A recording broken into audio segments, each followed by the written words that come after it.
আমি যখনই কবুতর পেয়ার করি তখন একটা সিনিয়র কবুতর আর একটা জুনিয়র কবুতর মিলে ব্যালেন্স করে পেয়ার করি। আর এইভাবে একটা কবুতর সিনিয়র আর একটা কবুতর জুনিয়র মিলে ব্যালেন্স করে পেয়ার করলে এটার দ্বারা অনেক সুবিধা পাওয়া যায়। গত এক সপ্তাহের ভিতরে অনেকের বাসায় অনেক ডিম নষ্ট হয়েছে। টেনশন নিতে হবে না, কোনো ওষুধও খাওয়াইতে হবে না, তাহলে আর ডিমগুলা নষ্ট হবে না। আর বর্তমানে যেই শীতটা পড়ছে এই শীতটায় দেখবেন সুস্থ কবুতর গুলো আপনার পশম ফুলায় বসে থাকে। এই জায়গায় আমার ব্ল্যাক টাইগারের নিচে দুইটা বাচ্চা আছে, একদম ছোট ছোট।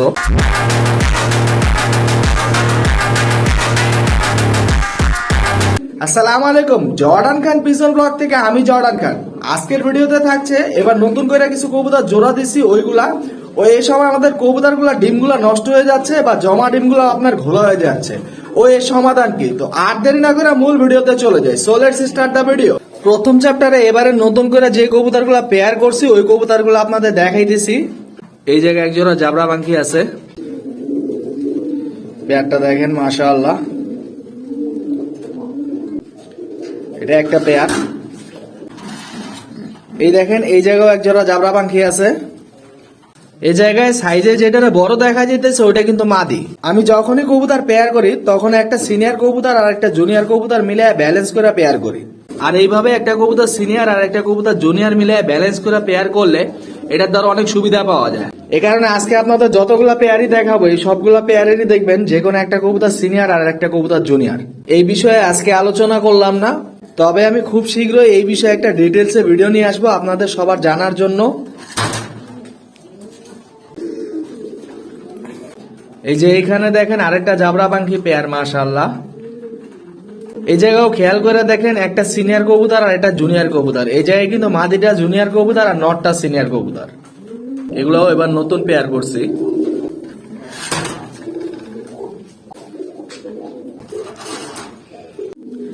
দেখেন এই জায়গাও এক জোড়া পাখি জোড়া দিছি। এই জায়গায় দেখেন নটটা সিনিয়র দিছি আর মাদিটা জুনিয়র দিয়ে পেয়ার করছি।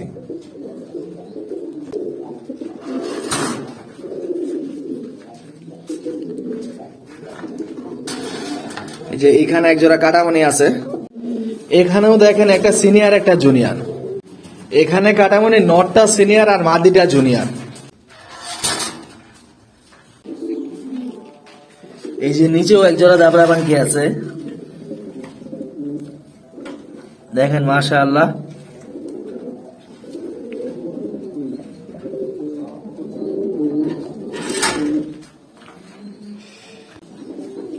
এই জায়গায় আমার ব্ল্যাক টাইগারের নিচে দুইটা বাচ্চা আছে, একদম ছোট ছোট, আপনাদের দেখাই দিই। এই যে দুইটা বাচ্চা, এই জায়গায় একটা কাটামনি বাচ্চা বের হইছে। এই যে এটা কাটামনি বাচ্চা, দুই চৌকি কাটা, আলহামদুলিল্লাহ। রাইখা দিই।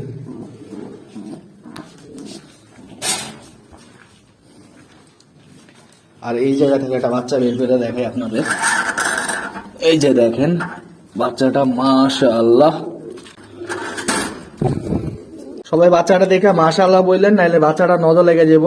এই যে খল্লা বাচ্চা দেখেন। এই যে আমার ট্যাগ লাগানো আছে, বড় হইলে এটার আপডেট দিব না, এখন রাইখা দেই।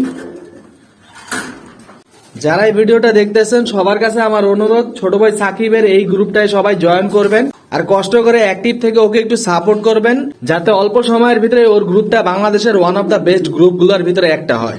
দোয়া রইল সাকিবের গ্রুপটির জন্য। এবার চলে আসি ভিডিও দ্বিতীয় চ্যাপ্টারে। এই সময় কিভাবে কবুতরের ডিমগুলা নষ্ট হইতেছে আর কিভাবে কবুতরগুলা জমা ডিমগুলাও ঘোলা করে ফেলতেছে এবং এর সমাধান কি। এই বিষয়গুলোর মূল কারণ হলো অতিরিক্ত ঠান্ডা পড়া বা কবুতরের শরীরে ঠান্ডা অনুভব করা। এই যে যেমন দেখেন থরের কবুতরগুলা শরীর গরম করার জন্য দুইটা কবুতরই একসাথে যে ডিমের উপরে গাদাগাদি করে বসে রয়েছে। আমি আপনাদের দেখাইতেছি, কথা বলতে বলতেই যত জায়গায় দেখাবো দেখবেন সব জায়গায় দুইটা করে কবুতর একসাথে বসে রয়েছে। এই যে আপনারা দেখতেছেন থরে দুইটা করে কবুতর একসাথে ডিমে বসে রয়েছে। এগুলা কিন্তু ডিমে তা দেওয়ার জন্য একসাথে বসে রয় নাই, এগুলো অতিরিক্ত ঠান্ডা পড়ায় শরীর গরম করার জন্য গাদাগাদি করে একসাথে ডিমে বসে রয়েছে। আর একটু খোঁজ নিয়ে দেখেন এই শৈত্যপ্রবাহ পড়ার কারণে গত এক সপ্তাহের ভিতরে অনেকের বাসায় অনেক ডিম নষ্ট হয়েছে। আমার বাসায় অনেকগুলা ডিম নষ্ট হয়েছে, যার ভিতরে বেশিরভাগ ডিমগুলাই আপনার জমা ডিম, কিন্তু ওইগুলার ঘোলা করে ফেলছে।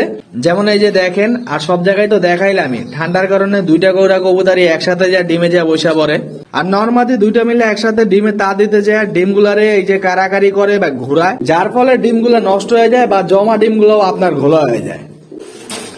এ কারণে আপাতত পারলে কয়েকদিন এই শৈত্যপ্রবাহে কবুতর গুলারে জোড়া দিয়েন না, কয়েকদিন পরে শীতটা কমলে তখন কবুতর গুলারে জোড়া দিয়েন, তাহলে আর ডিমগুলা নষ্ট হবে না। আর অতিরিক্ত শীত পড়ার কারণে শরীর গরম করার জন্য নর্মালি একসাথে যায় ডিমে বৈশা ডিমগুলা আর ঘোলা করবে না ইনশাআল্লাহ।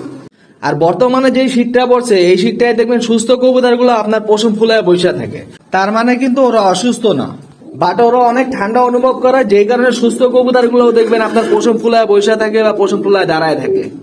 দেখেন এটাও কিন্তু সুস্থ কবুতর, কিন্তু ঠান্ডার কারণে গা ফুলায় দাঁড়ায় রয়েছে, দেখতে মনে হয় যে অসুস্থ কবুতর। তাই গা ফুলায় বৈশা থাকলেই যে কবুতর অসুস্থ এটা মনে করা ভুল।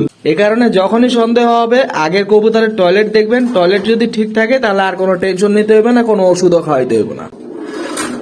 যারা এই ভিডিওটা দেখছেন এবং ভিডিওটা ভাল লাগছে তারা ভিডিওটিকে লাইক দিয়ে কমেন্ট করে আপনাদের মন্তব্য জানাতে ভুলবেন না, এবং এইরকম তথ্যবহুল ভিডিও পেতে আমার আইডিতে ফলো দিয়ে সবসময় আমার পাশেই থাকুন। জর্ডান খান পিজন ব্লগ থেকে আমি জর্ডান খান, আল্লাহ হাফেজ। আর সবাইকে আমার পক্ষ থেকে 5 ওয়াক্ত নামাজ পড়ার দাওয়াত রইল।